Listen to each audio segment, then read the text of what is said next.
So one of the things that people have asked about is our radio system. So we're going to do a little brief overview on the kind of radio system we have.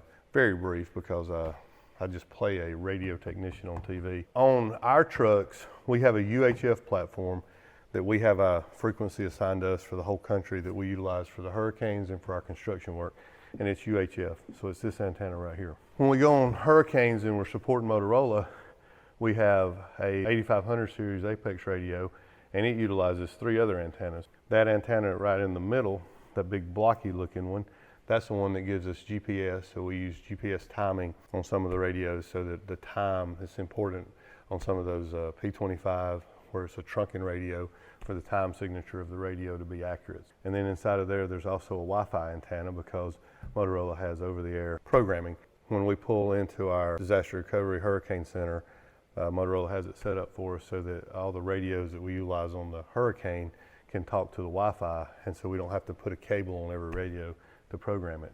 And then that little antenna up front on the right is a cellular booster antenna that utilizes the cellular frequencies because we live out in the country, and so I have a cellular booster that takes that antenna and goes to a booster like a BDA, bidirectional amplifier, that runs up to an antenna beside where I keep my cell phone in my truck, and it boosts the signal for it. So like I said, we use a UHF radio for our company radios. So all the guys on the crew, they all have a portable radio, kind of like this one. And so with the portable radio, you get, this is a 5-watt radio, it has a shoulder mic in this case, and it talks on our company channel. The new Ford trucks with the consoles don't give us a place to mount. You know, typically you'd have a radio like this and it would have a faceplate. In this case, we use a kind of a stalk radio, or a radio that has a controller, so it has a mic, push to talk, some other buttons, functions, on off speaker, and there's a speaker in this. We also mount another outboard speaker in the truck to make it talk nice, and then we mount this in the back.